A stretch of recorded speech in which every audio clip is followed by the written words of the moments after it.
Merci d'être resté avec nous pour Allo Docteur. Pas de doigts, rides d'amertume ou du lion marquent le temps qui passe et surtout malheureusement nos visages. Pour lutter contre les effets du vieillissement cutané, certains pensent avoir trouvé la formule miracle, collagène, botox, acide hyaluronique, laser, jus de grenade, antioxydants ou même chirurgie. Difficile de s'y retrouver, alors pour y voir plus clair dans cette offre très variée, on va répondre à toutes vos questions. Oui, mais avant, on va faire un gros plan sur la peau qui vieillit, un vieillissement qui se manifeste à tous les niveaux, puisque vous le savez, la peau est faite de plusieurs couches.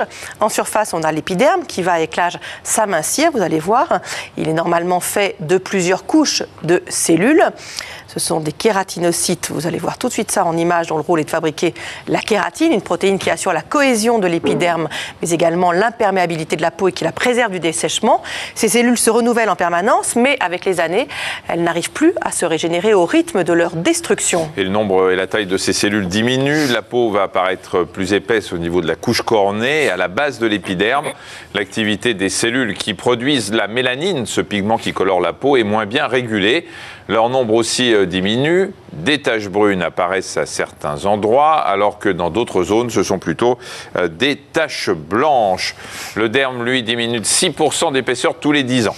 Les fibroblastes, des cellules qui ont pour rôle de sécréter et de renouveler le collagène et l'élastine, baissent leur activité. Du coup, il n'y a plus d'armature et la peau perd sa tonicité et aussi son élasticité. Et s'y rajoute une diminution du volume des glandes sudoripares, donc il y a moins de sueur produite, la sécrétion de sébum baisse également et la peau devient plus sèche. Les rides et les ridules apparaissent et se creusent en profondeur. Tout un programme sympathique. Pour répondre à toutes vos questions, deux spécialistes, le docteur Séverine Lafaille qui est dermatologue.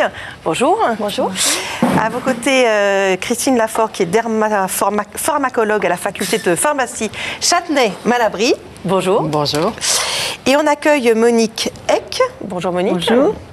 Alors, vous êtes une adepte des solutions anti-vieillissement, on va en parler, mais déjà, est-ce que vous avez ménagé votre peau dans votre vie ou pas? Pas trop. Pas trop? Vous aimiez le soleil? Le soleil, beaucoup de soleil, oui. Oui. Donc j'ai mis des crèmes anti-rides, mais pas plus. D'accord, donc vous avez commencé par les crèmes anti-rides. Qu'est-ce qui vous gênait comme rides? Il y en a J'avais beaucoup de rides aux lèvres, au front, aux yeux. Et vous pensez que c'est le soleil qui a créé tout ça? Bah, je sais pas, mais Est-ce bon... que vous ne protégiez pas du tout? Pas vraiment. Pas vraiment. Même après l'exposition? Après le soleil, je mettais des crèmes anti-rides, mais sans plus. Ah ouais. Alors, vous avez commencé par les rides. Ensuite, vous êtes passé au Botox, c'est ça? Oui. Oui. D'abord à la chirurgie esthétique. Qu'est-ce qu'on vous a fait? J'ai fait un mini-lifting. Vous avez quel âge quand vous avez fait le lifting? C'était en 2006. Donc ça fait... J'avais 50... je sais plus. 50 et des brouettes. D'accord. Mini-lifting, ça veut dire quoi? Ben, ils m'ont opéré, ils m'ont tiré là, enfin opéré d'ici, opéré en dessous, mais pas le front. Donc ils m'ont tiré et ils m'ont remis des injections. Vous êtes allé en Tunisie faire ça? Tunisie, parce que c'était moins cher. Voilà. Et ensuite, vous êtes passé au Botox? Après, 4 ans après, je suis passée au Botox. D'accord, on va revenir sur tout ça, on va parler déjà des causes. Ça, on nous demande si le rire n'est pas le meilleur remède contre les rides. Si c'est pour moi que vous dites ça, je ne suis pas sûre que ça ne creuse pas les rides, mais je n'y peux rien. Le ride, c'est bon pour la santé, mais ce n'est pas très bon pour les rides. Ah oui, mais je pense que si on rit, il vaut mieux continuer à rire. Plus sérieusement, Robert demande si les crèmes anti-âge sont efficaces ou est-ce qu'il suffit d'appliquer une crème hydratante? Alors, une très bonne crème hydratante est toujours efficace. La chose, c'est qu'il faut vivre avec sa crème. C'est-à-dire, il ne faut pas espérer, en appliquant la crème juste 8 jours, que ça va obtenir ces matins et soirs et jusqu'à la fin de nos jours. Oui, bien sûr. Et oui. Mais là, on demande que penser des crèmes qui promettent de repulper le visage. On va y arriver. Mais déjà, parce que c'est vrai que le marketing est absolument étonnant pour tous les produits. Bon, les crèmes hydratantes, c'est simple. Mais toutes les crèmes qui promettent de rajeunir, un effet anti-rides, etc., ça vaut quoi? Alors, elles ont cet effet. Elles ont cet effet à longue durée le plus souvent. Et puis, pour un effet immédiat, on va être clair, on travestit un peu les choses en utilisant des flouteurs de lumière qui permettent de limiter les ombres, donc la vision des rides. Donc ça se voit moins. L'hydratation, c'est la clé de tout le problème, puisque si la peau est bien hydratée, elle est regonflée, donc quelque part, elle est repulpée. D'accord. Voilà, on retarde le vieillissement en préservant l'hydratation de la peau, en piégeant l'eau et en maintenant l'hydratation de la couche cornée. On retarde, mais à partir du moment où la ride est installée, c'est pas une crème qui va la faire disparaître. Elle va l'atténuer en regonflant le derme, en apportant de l'eau, elle va pas la gommer. en repiégeant l'eau, mais elle ne va pas la gommer. D'accord. Tous les 6 mois, je fais des peelings ainsi que des injections d'acide hyaluronique sous les yeux. Est-ce sans risque, Marine? Alors, l'acide hyaluronique, on sait que c'est un produit quand même qui est sûr et efficace. On a l'AMM pour ce produit, enfin, notamment en rhumato et par extension en dermato. Maintenant, déjà, l'acide hyaluronique, c'est un produit qu'on injecte tous les ans, normalement, pas tous les 6 mois. Voilà, et les peelings, ça dépend de la profondeur des peelings. Il y a peeling superficiel, peeling moyen, peeling profond. Je pense que les peelings c'est une abrasion chimique. Quand c'est superficiel, il n'y a probablement pas de risque. Évidemment, on fait attention au soleil derrière. S'ils sont des peelings plus profonds, évidemment, là, il faut être très attentif. Vous voulez ajouter quelque chose? Non, je suis 100% d'accord. Comment être sûr des produits utilisés par le dermatologue, demande Magali. Je pense qu'il faut absolument savoir quels sont les produits qu'on va vous injecter. Au jour d'aujourd'hui, je pense qu'il y a une chose très importante, c'est être certain que c'est absolument un produit résorbable. Donc aujourd'hui, le produit qu'on peut injecter avec une sécurité complète, c'est l'acide hyaluronique. Et c'est très important de savoir quel est ce produit. Parce que finalement, si vous avez eu par le passé des produits non résorbables, on ne pourra pas vous injecter d'autres produits derrière sous peine de risque de granulome ou de gros soucis. On va regarder tout de suite un sujet sur ces acides hyaluroniques, mais juste une question. On parle en permanence de dermatologue. Qui a le droit de faire ces injections ? Alors, qui a le droit de faire ces injections? Les dermatologues en font, les plasticiens. Et il faut de toute façon une formation spécifique. Il faut être médecin pour le faire, avec une formation spécifique. Et dans la grande majorité des cas, ce sont les dermatologues qui sont les experts de la peau, voilà, et les plasticiens. On regarde un sujet, Michel? Oui, et après on demandera à Monique, parce que vous avez eu ça, l'acide hyaluronique, Monique. Hein? Et le botox. Vous ne nous dites pas tout. C'est vrai que ces injections, on le vend en poupe, c'est devenu le traitement anti-rides alternatif à la chirurgie. De quoi s'agit-il? La réponse dans ce reportage signé Gerclia, Alexandre de Laval. À 68 ans, Marie tient à s'occuper d'elle. Ce matin, elle a rendez-vous avec son dermatologue pour une injection d'acide hyaluronique. J'aimerais bien vous regarder d'en face pour qu'on décide ensemble de ce qu'on va faire. Donc je vais vous donner un miroir et vous allez vous regarder. Alors, ça, voilà, c'est cela. Marie n'en est pas à sa première injection. Même si la presque septuagénaire connaît bien la technique, le dermatologue lui rappelle quand même les éventuelles complications. Bien sûr, aucune complication en médecine, ça n'existe pas. Où j'injecte, je peux vous provoquer un hématome. Un hématome qui, après 14 jours à peu près, serait résorbé. Une infection, je n'ai jamais vu, il faut travailler proprement, il n'y aura pas d'infection. Très peu d'effets secondaires donc, c'est sans doute ce qui séduit les femmes qui s'attaquent aux rides de plus en plus tôt. Ça m'arrive de temps en temps. À 35 ans, on viendra peut-être pour les premiers plis nasogéniens. Ensuite, à 40 ans, la fumeuse aura les premiers plis autour de la bouche, les plis au niveau des lèvres, qu'elle voudra arranger, surtout si le rouge à lèvres commence à filer. Donc ça, c'est très désagréable pour les femmes. Et ensuite, ça peut être au niveau des pommettes, si on est plus âgé et que les rides commencent à être plus importantes. Alors pourquoi avoir recours à ces injections, en fait? Pour ne pas vieillir, si on peut dire. C'est pas une solution. Non, pour être bien à ma peau, tout simplement. Pour Marie, pas question de pousser sa coquetterie jusqu'à la chirurgie. Alors, donc, je vais préparer votre peau. Avant l'injection d'acide hyaluronique, Marie passe entre les mains de Laetitia qui, depuis 8 ans, voit de plus en plus de seniors lutter contre les effets du vieillissement. C'est vraiment une demande pour elle, hein, pas pour la famille ou pour le mari, de rester belle, d'être bien dans sa peau, donner un effet coup d'éclat en fait. C'est un produit... Un coup d'éclat qui se trouve dans cette seringue. À l'intérieur, 1 millilitre d'acide hyaluronique. Une petite quantité qu'il faut minutieusement répartir. Ce qu'il faut faire pour la peau plus mature, c'est le choix de l'endroit de l'injection qui est complètement différent. Et le choix de l'endroit définit le produit. Une texture plus épaisse, plus difficile à injecter, mais qui a l'avantage de combler les rides en profondeur. Eh bien, c'est pas mal. Là. D'accord. Là, un petit peu là. Les sillons nasogéniens situés entre le nez et le coin de la bouche ont été traités. Place maintenant aux rides d'amertume localisées aux commissures des lèvres. Au total, Marie a bénéficié de 8 micro-injections. Je sens, comment dirais-je, la peau plus raffermie d'une part.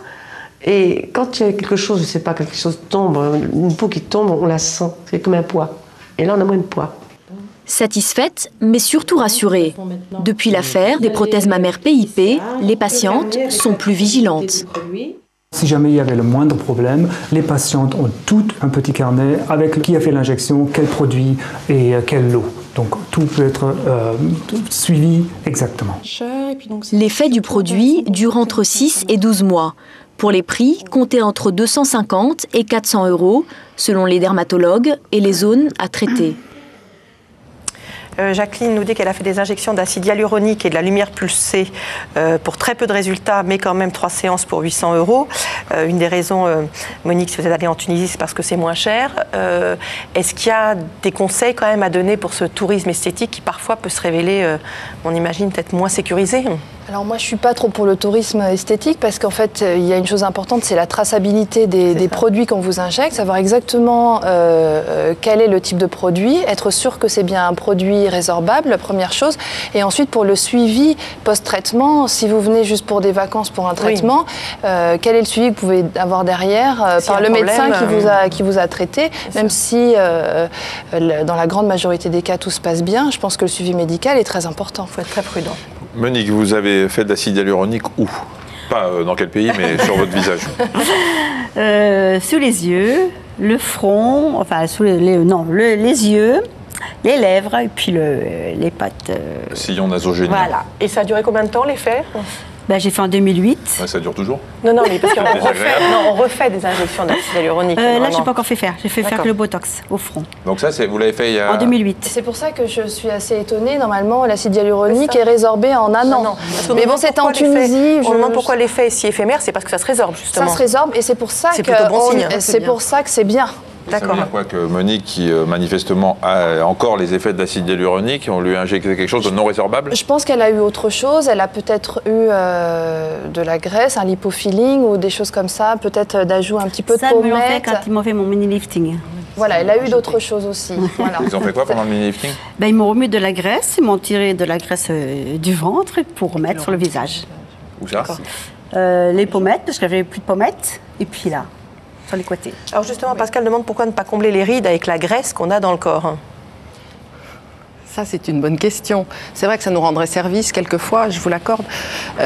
Pour 2 raisons. Pour la première raison, c'est que, en effet, avec le vieillissement, on a une perte de graisse au niveau du visage qui glisse. Mais en fait, le problème, c'est que la structure glisse.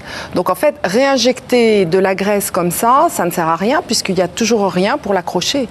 Donc, en fait, il faudrait restimuler la synthèse d'adipocytes juste au niveau du visage. Ce serait la meilleure solution.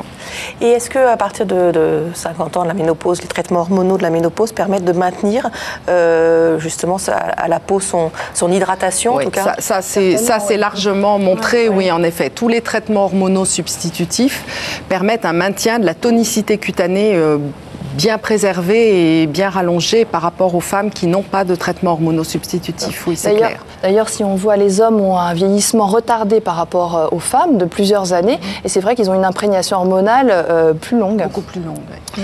Je suis fumeuse. Est-ce risqué pour moi de pratiquer des injections d'acide hyaluronique? Marie?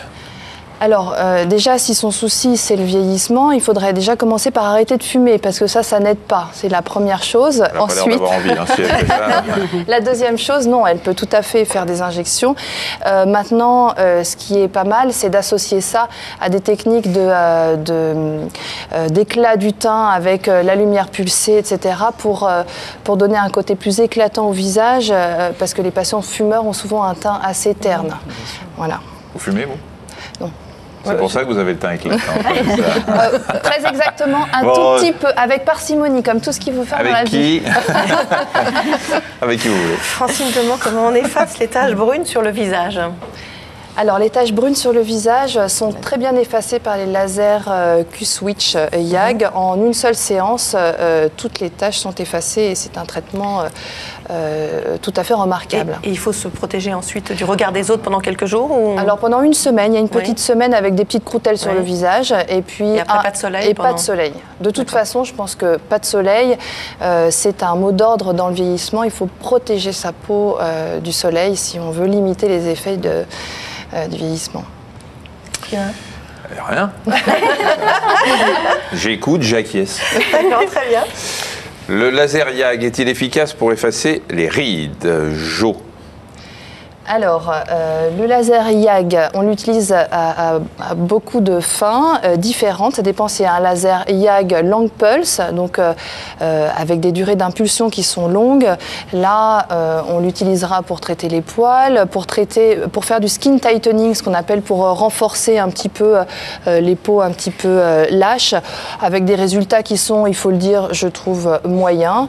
Et puis, on a d'autres types de YAG, les YAG déclenchés, donc avec un temps d'impulsion extrêmement court. Et là, à ce moment-là, on va traiter justement les taches de jeunesse qu'on a montrées tout à l'heure. Alors, autre technique pour réduire les rides, le laser. Donc, objectif lisser et remodeler la peau. Chantal, elle le teste pour la première fois pour ses plis du cou. Et Gert Lia et Alexandre de Laval l'ont rencontré. Chantal a 62 ans. Cette jeune retraitée veut rester coquette. Il y a 4 ans, elle trouve que ses rides sont trop visibles. Pour y remédier, elle a recours à 2 injections d'acide hyaluronique. Mais aujourd'hui, ce sont les plis du cou qui lui posent problème. Elle s'est donc laissée tenter par le laser raffermissant. Cette patiente a de la chance, c'est pas trop ridé. Donc un traitement par photoréjuvénation par un laser spécifique est absolument adapté. Donc pendant le traitement, il y a 2 machines qui marchent. On a d'un côté le laser et d'un autre côté un refroidissement de la peau pour éviter des brûlures. Le laser va en profondeur chauffer la peau.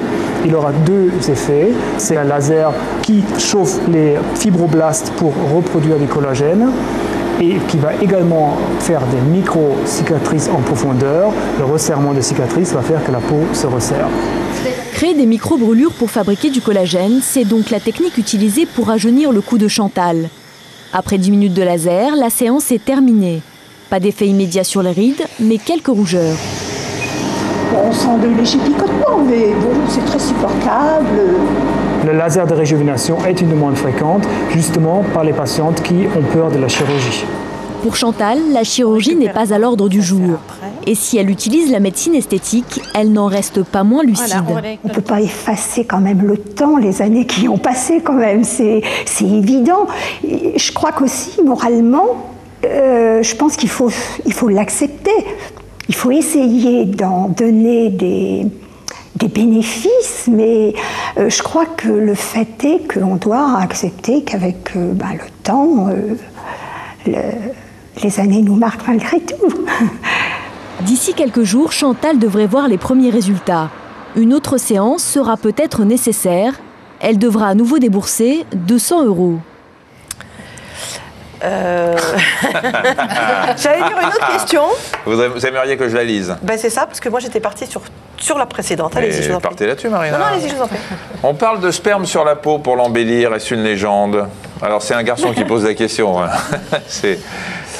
Alors, c'est peut-être pas une légende. En fait, la composition du sperme, il y a dedans quand même beaucoup d'eau, ce qui n'est pas négligeable, pas mal de tensioactifs. Et c'est vrai qu'il y a un effet tenseur immédiat parce qu'il y a des albumines dedans. Donc, si c'est un choix, vous pouvez vous étaler du sperme sur la figure. Ça fait un effet lifting immédiat. On ne peut pas en acheter dans les pharmacies. Mais c'est difficile à trouver comme ça. Il faut trouver le fournisseur. Voilà. Ouais. Samuel pose une question sur le fil d'or. Il demande si c'est une fiction, une réalité. Est-ce que c'est efficace ou pas? Moi, à partir du moment où il y a un corps étranger... Ça, on met un fil en fait à l'intérieur. Voilà, donc pour retenir la ptose. Peut-être que c'est efficace, mais comme on met un corps étranger, moi je suis prudente. Existe-t-il un traitement pour gommer les rides et ridules sur le dos des mains et sur les doigts? Déjà, qu'est-ce qu'il y a comme crème pour Muriel, je n'ai pas fini ma question.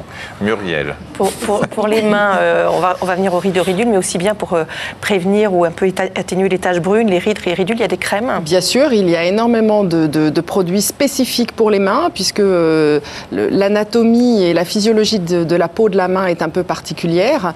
Donc c'est vrai qu'il y a des produits spécifiques, il y a des produits protecteurs UV. La peau de la main n'échappe pas, et au contraire, elle est extrêmement exposée, puisque on ne vit pas avec des gants en permanence.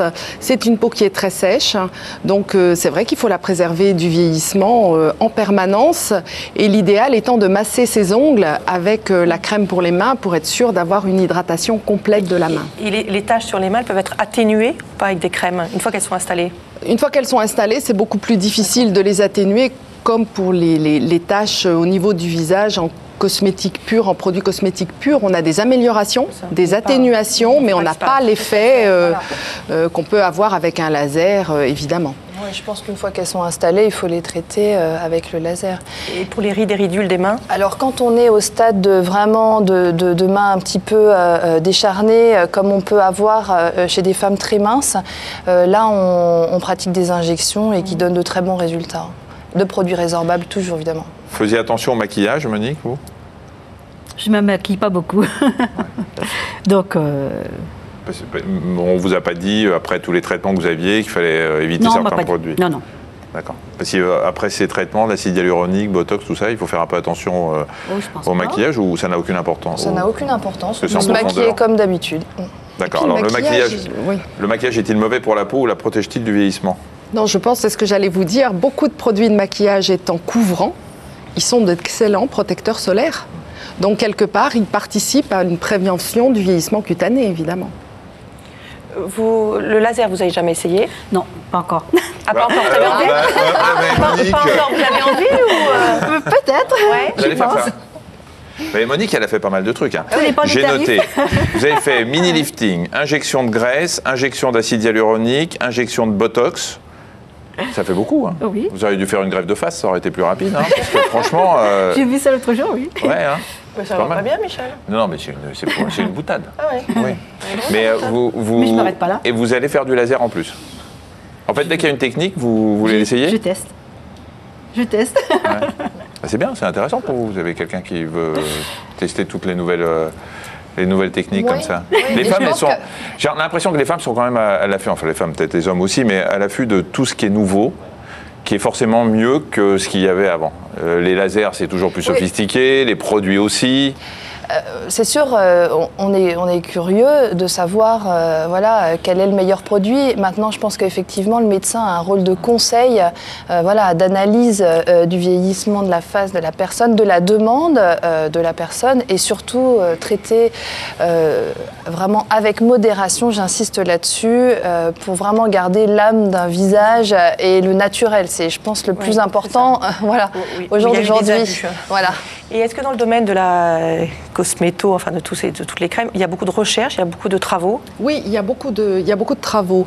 Il y a beaucoup de travaux parce que de plus en plus, on est confronté à un problème biologique simple qui paraît simple, qui est en fait un problème de nutrition de l'épiderme. Vous l'avez bien rappelé, on a un problème de renouvellement épidermique, et on sait qu'avec le vieillissement, depuis très longtemps on le sait, la jonction dermo-épidermique, c'est-à-dire cette couche qui est juste entre le derme et l'épiderme, s'aplatit.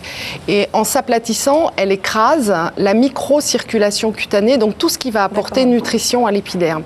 Le problème, c'est qu'aujourd'hui, on est un peu dans la configuration de la poule et de l'œuf, entre guillemets, c'est-à-dire qu'on ne sait pas bien si c'est l'affaiblissement du derme qui limite cette microcirculation et qui fait que tout s'aplatit, ou est-ce que c'est l'aplatissement qui finit par écraser cette microcirculation. Exactement. Et c'est là où de plus en plus on parle de fermeté, on parle d'hydratation, parce que si le derme est bien hydraté, comme l'eau est incompressible, il va être incompressible et donc il va tenir. Gardez le reste pour le chat, parce que à partir de maintenant, dès le générique, vous allez sur Allo Docteur au pluriel, tout ça attaché.fr. C'est le site sur lequel nos invités vont répondre à toutes vos questions pendant 1 heure. C'est tout? Bon, demain, dans le docteur, on répondra à vos questions sur les TOC, les troubles obsessionnels compulsifs. Vendredi, l'éjaculation prématurée. L'émission de vendredi étant enregistrée demain matin. On attend vos questions dès à présent. Merci infiniment à tous les trois d'être venus. On se retrouve demain, même heure. C'est ça. Demain. À demain. Faut dormir entre les deux.